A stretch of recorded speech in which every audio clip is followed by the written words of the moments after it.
Thanks, Thibaut, and thank you very much, Fruition Sciences, for having me here today. I want to apologize in advance. I don't have an Italian accent, so darn. I was working on it all week, and it just didn't come off very well, so I'm going to stick with the American. Sounds very harsh. Thibaut and I have been working together this last vintage, and I'm going to talk about some of the work that we're doing. I'm a phenolic chemist. I'm very interested in phenolic development in grapes, and certainly phenolic development in wines during wine production and aging. And this project is very much comes out of another project that was conducted in the 2014 vintage, and I'll walk you through it. So the title of this talk is Investigation in Napa Valley Grape Phenolics. With a focus on this talk, I've only got 20 minutes, so I thought I would talk about tannin extractability and activity, which has been some interesting work coming out of the lab. And we think it has a lot of potential in, as Thibaut said, identifying and developing new fruit maturity indices. I want to bring up tannin activity right away, and this is the first slide. For a lot of you guys who submit samples, whether they be wine or grapes, and get phenolic numbers, specifically with regard to tannin, a lot of times you'll get information about the tannin concentration, and then you get information that is indirectly thought to be related to tannin quality, and that's things like pigmented tannin, catechin to epicatechin ratio, things of that sort. And we all know as grape growers and winemakers that it's not just how much tannin is in a wine, but it's how that quality of astringency comes off. And so my focus, a lot of my research is really on trying to understand what are the chemical indicators for astringency quality. And we can think of, if you look at all of the tannin composition variables, things such as skin to seed tannin ratio, pigmented tannin, oxidized tannin, tannin molecular size, all of these are known, they've been shown to affect astringency perception in very controlled settings. This is what I'm calling tannin activity, okay? So it's the sum of all of those effects, okay? The interesting thing that I want you to be thinking about is, as an industry, we've been looking at the cause forever, right? We've been looking at pigmented tannin and catechin to epicatechin ratios. These are all the cause of changes in the quality. What I thought was important is that we needed to understand the effect. Because to date, what we've been looking at in terms of the effect of all of these components is the net sum of that effect. And so you're perceiving tannin in the presence of all of this other stuff in wine. It's really important to understand what is the tannin on its own and the effect that these components have on tannin chemistry on its own. And so when I think about tannin activity, I very much think about tannins. They like to stick to stuff. They're larger molecules. And as a chemist, I go back to chemistry and I say, what are the forces that drive this molecule to your tongue? What are those forces? What are the forces that say, I can't get the tannins off my tongue. These are dry tannins. They suck. All right, what are there are underlying chemical forces that make that happen. And so it's really coming down to how do those structural properties of tannin affect that ability of tannin to interact with other surfaces, okay? And so what we've developed in our laboratory is the ability to measure the hydrophobic interaction of those tannins with other macromolecules that are hydrophobic, all right? So we're actually measuring the thermodynamics of interaction between tannins and other macromolecules. And so we can get some neat chemical information. And now we can understand the effect that all of these compositional factors have, all right? So what does that mean from a wine production standpoint?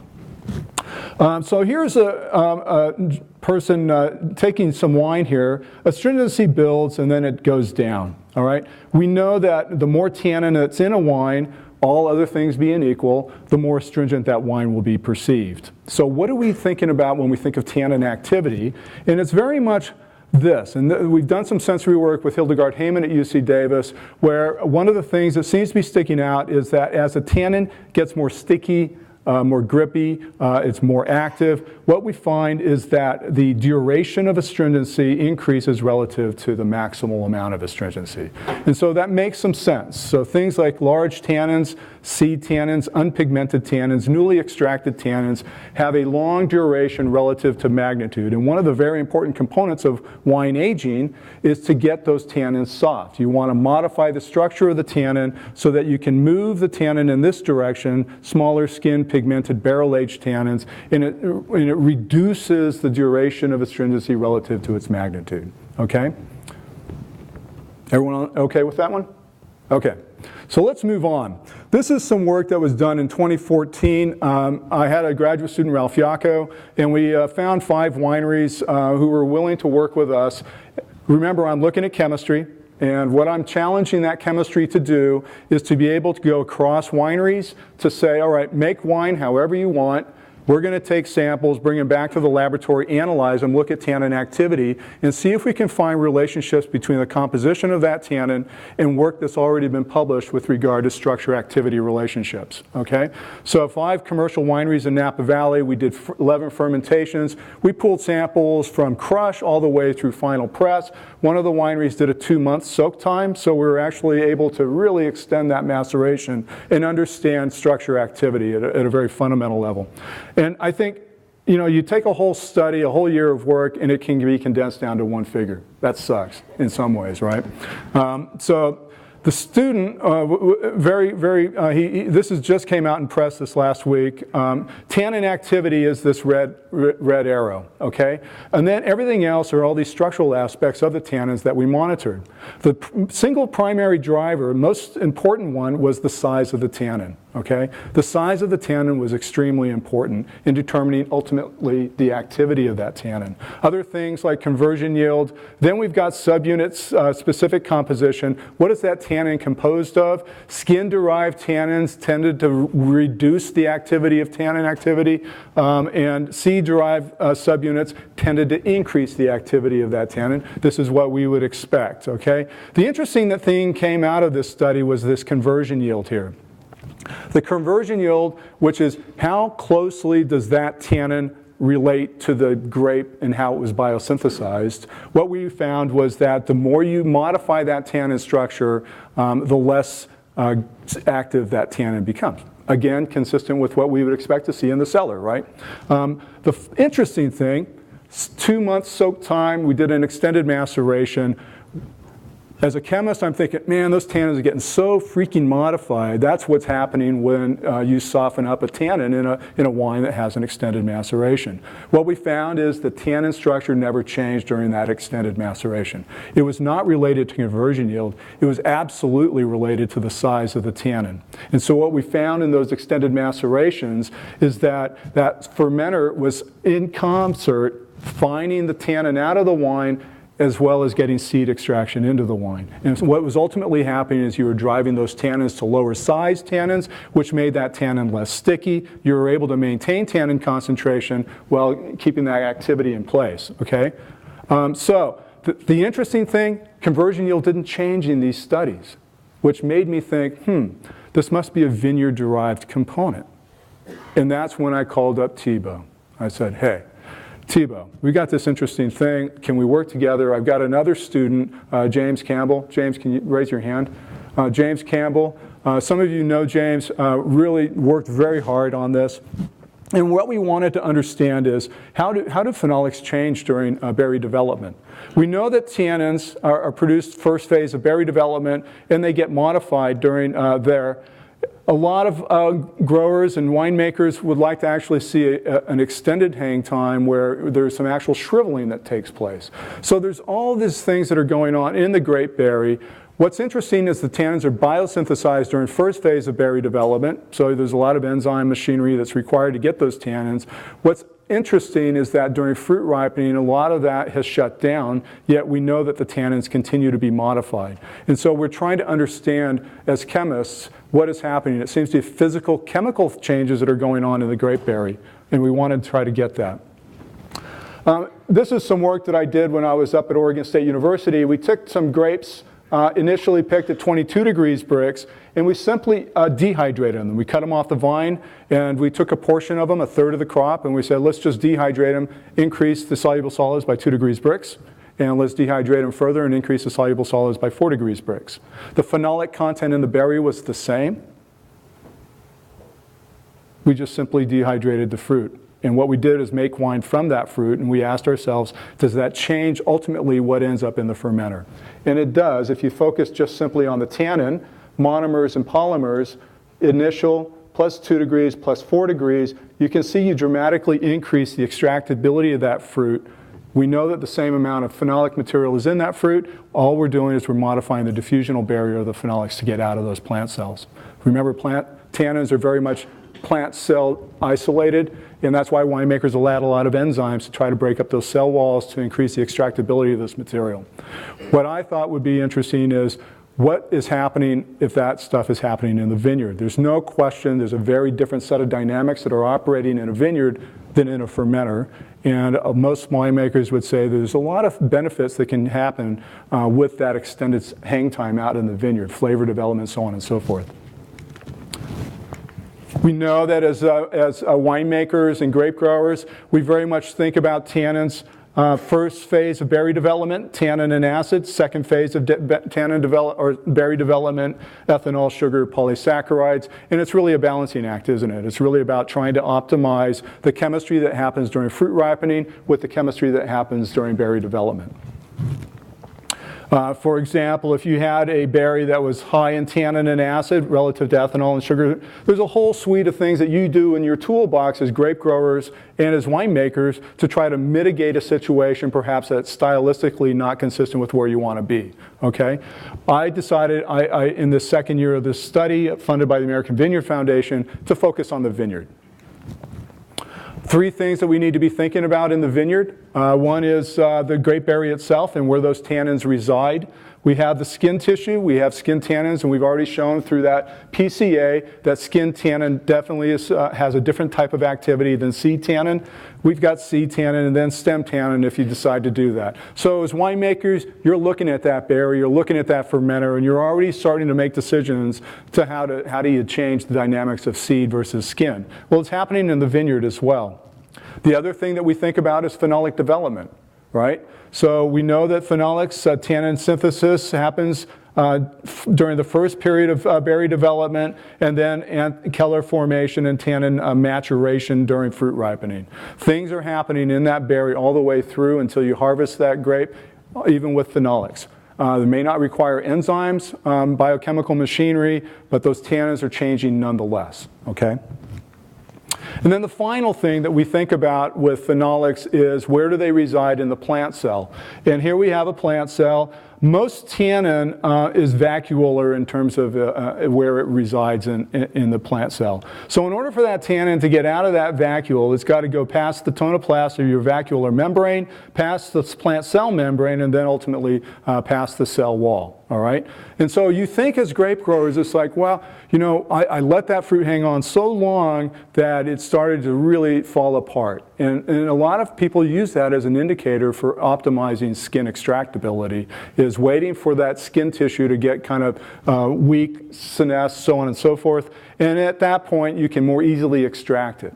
Well, there's another thing that's happening during the same time that creates an interesting dynamic. While you're increasing the porosity of the barriers to diffusion, you're also increasing the surface area that's available to find phenolics, okay? And here's some work that Karen Bindon, a scientist, was working, still is working at the Australian Wine Research Institute. This is some of the work that we did in Australia to try to very much show that, you know, if you take grape cell wall material, it has an amazing capacity to find tannin, okay? That tannin likes to stick to cell walls, yeast cell walls, our tongue, so on and so forth. And she was able to show that by adding surface area to a fermenter, you're able to effectively change the size distribution of the tannin. Remember that extended maceration experiment, getting lower active tannins is related to the ability of finding that higher molecular mass tannin and driving things to less sticky tannins. And you're able to do that simply by adding biomass to a fermenter, for an example. You're able to do that potentially, and I say potentially, by increasing the surface available for interaction in the plant cell in the vineyard, okay? Am I doing okay for time? 5 minutes. Version-y, man. Okay, here we go. I'm going to go through this quick. Kick it up a bit. Goals during the 2015 experiment. Monitor development of phenolics in 75 Napa Valley Cabernet Sauvignon Blancs. from veraison through harvest. James was an amazing man. He went out and sampled 75 blocks 5 times during commercial development, and all that fruit ultimately ended up at Fresno State, where we separated skins, seeds, and so on and so forth to get information. Goal was to compare what the grape made, extractability, and then we were particularly interested in structure activity. Compare phenolics with climatological and management practices, and then identify management factors for phenolics. So remember that first PCA, chemistry relations to activity? We're going to overlay now on top of that site, the AVA that those phenolics were grown in, and then on top of that we're going to overlay management practices. And what we're hoping to find is relationships between chemistry and how you manage that chemistry to relate directly to the activity of the tannin, which we believe is an extremely important factor that we have not been monitoring to date. Quickly, samples were collected from veraison through commercial harvest, skin seed exhaustive extraction to understand what the grape made, and then partial extraction to understand those diffusional barriers more.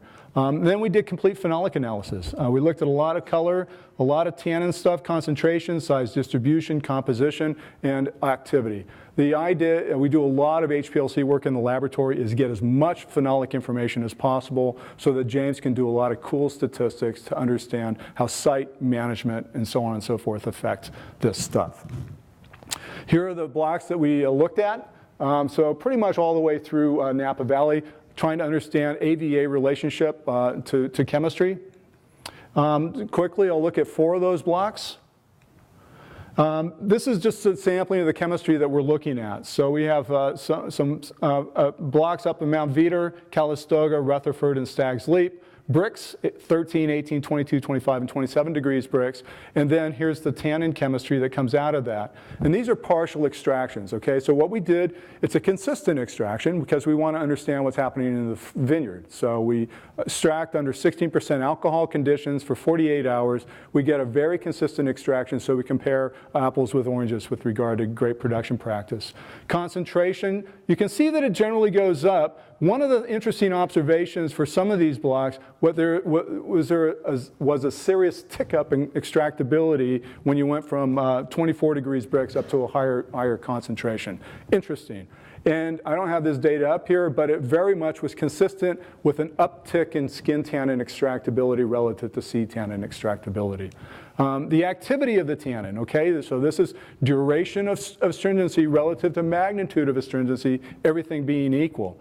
You can see that it goes down. It's almost like a U-shape, and a very consistent U-shape, where it goes down and then it comes back up. Okay, a lot of our blocks are seeing that, where it goes down and goes back up. And this is how I interpret it. It goes down because your seed is developing and it's becoming lignified, and so your more coarse seed tannins are less extractable.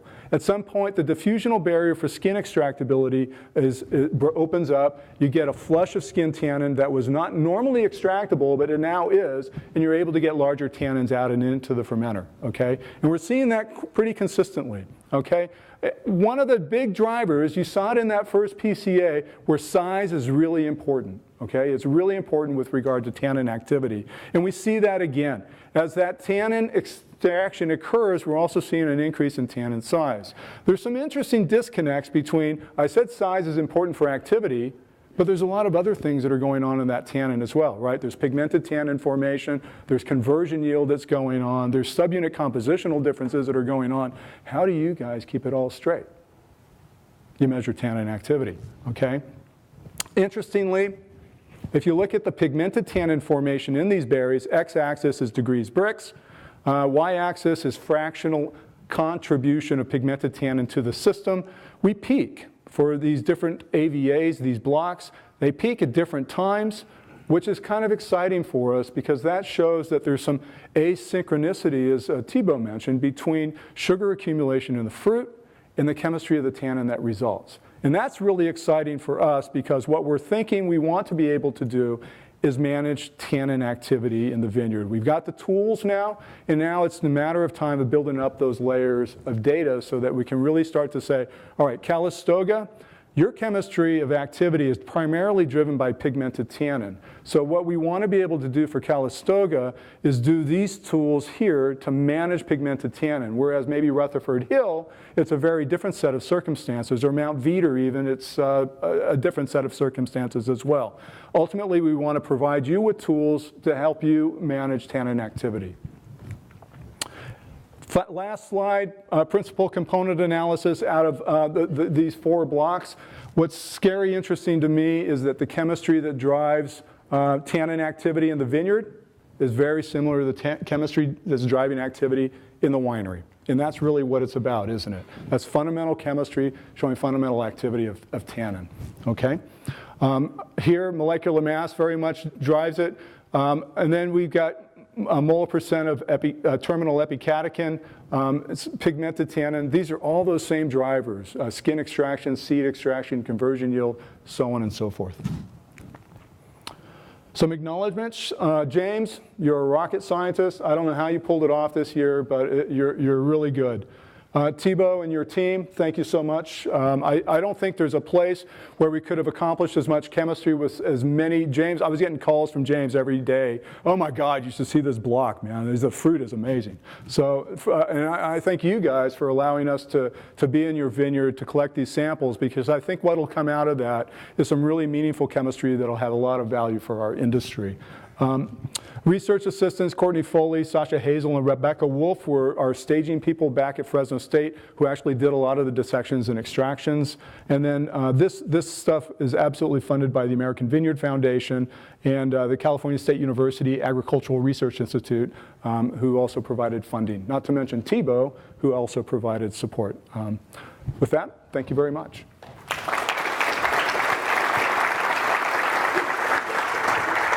Thank you. So, thank you, Jim. We have time for a few questions.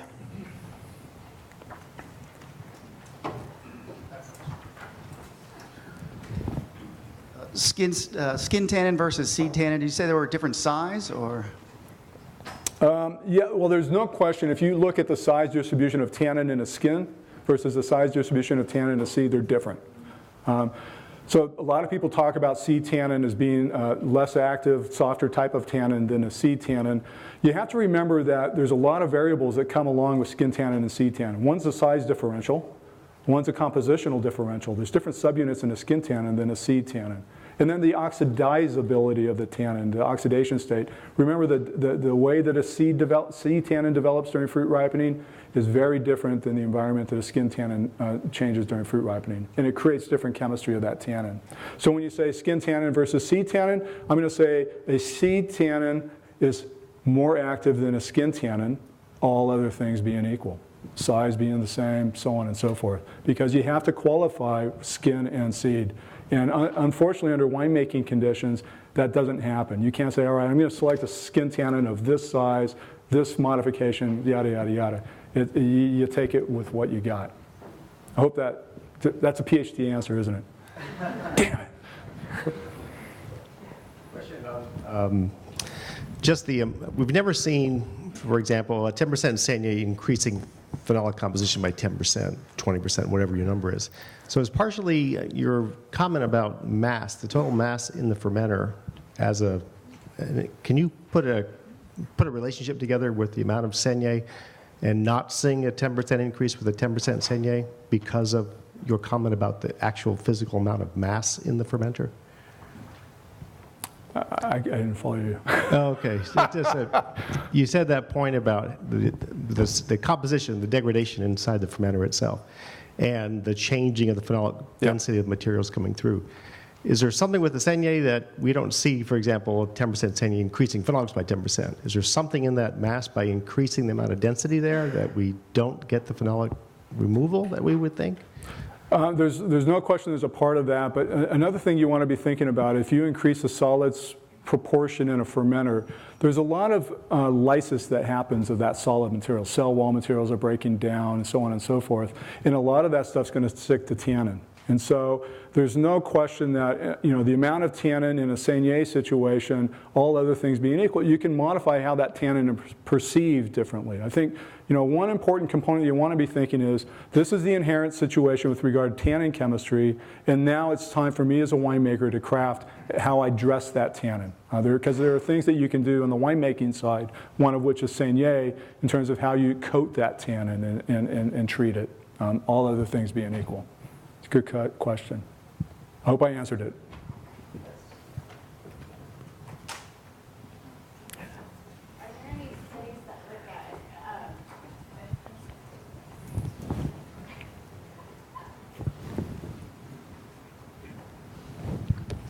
Are there any studies that look at whole cluster and stem tannin?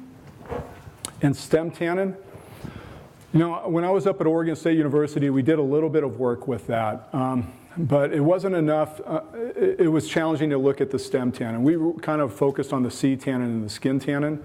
And the whole cluster from a tannin extraction standpoint, there's no question diffusion currents are important in extractability, maintaining diffusion currents. And the more whole cluster you have, the more you protect your seed from extraction. And so you definitely get an uptick in tannin extraction from the skin. The flip side is you get a lower rate of extraction overall. And so it's kind of this flip thing where we were able to show that if you crush your fruit and press earlier, you're able to achieve more skin tannin extraction than seed tannin extraction. Because seed extraction happens much later in a fermenter than skin extraction. So if the purpose is to optimize skin extractability, you're better off crushing up that fruit, throwing it in a fermenter, and pressing early. But that's not what we're after, is it, completely, right? There's a lot of flavor development that happens that benefits whole cluster. You love that carbonic edge that you get sometimes in a whole cluster ferment, which can be really beneficial. With regard to stem tannins, there's no question that the more lignified a stem tissue is, the less extractable it is. And so that's a lot of why we want to have lignified stems that go into a fermenter. The other one is greenness, right? You want to try to avoid pyrazine and some of these C6 alcohols and ketones in terms of extraction. I hope that answers the question. I had a question about the oscillation that you were talking about in the tannins, and how they're extracted during time, and how there's an oscillation in the profile. And I've also seen that in a lot of the data that I've looked at for anthocyanins and other phenolic compounds. And I was wondering if you think that that's the same relationship going on there, or what is kind of happening there, and if there's a way of diving into that and trying to figure out what's going on. So you're talking about like soak time in a fermenter and how things are changing in the dynamics in a fermenter? No, actually in the vineyard. This is, the profile kind of the accumulation of anthocyanins will go up, and then it'll go back down, and it'll come back up. And I was looking at heat waves, and it doesn't seem to be correlated to heat waves. Then it's kind of threw me for a loop, and doesn't seem like there's a lot of good information on it. So there's a number of processes that are going on in the grape cell, and Thibaut and I have been talking about that in terms of, when an anthocyanin is biosynthesized, it gets shoved into a vacuole, all right? So that's vacuoles at a pH of 3, 3.5 kind of thing, and that anthocyanin is going to continue to react, right? So, just as it does in a red wine. Anthocyanins are reactive in a red wine system. Why aren't they reactive? Well, they are reactive in a plant cell. So you're looking at an increase of overall anthocyanin extraction. That means that the rate of ingress into that vacuole exceeds the rate of degradation, so you see an overall accumulation. At some point, I can envision where you're no longer producing anthocyanin, and now you start to see that anthocyanin composition go down. Well, we're seeing pigmented tannin going up as well, so there's no question the anthocyanins are reacting with tannins, but at the same time, you start to get desiccation. Well, now we get another concentration effect that could potentially turn it back up. So you see, it's a real dynamic system, and I think it's important, and it's a really good point, is understanding where you're at in the curve. Is it going down? These are likely what's happening. It's degrading. Things that I can do to reduce degradation is cooling it off, getting more cover in there, and so on and so forth, and then maybe some desiccation to bring it back up to where you want it to be. Maybe a little saignée, something like that, things of that sort. Excellent, thank you. All right, we're done? Okay. Maybe one more quick one. Yes. So you're talking, James, about these two opposing effects in a fermenter where you have extractability on the one hand and then fining on the other hand by cell wall material. Do you think that those two things bear any relevance on the choice to either do crushed fruit in a tank for a ferment versus a whole berry type of fermentation?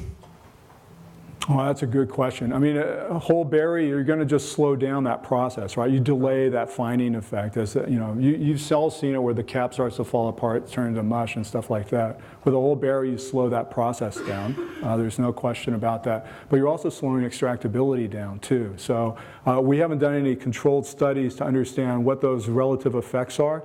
But you can imagine that you're opening up a can of worms because it depends on the fruit condition going into the fermenter. Obviously, temperature has a big effect. How much pre-soak do you do versus post-soak? All of those things are dynamics that you have to consider.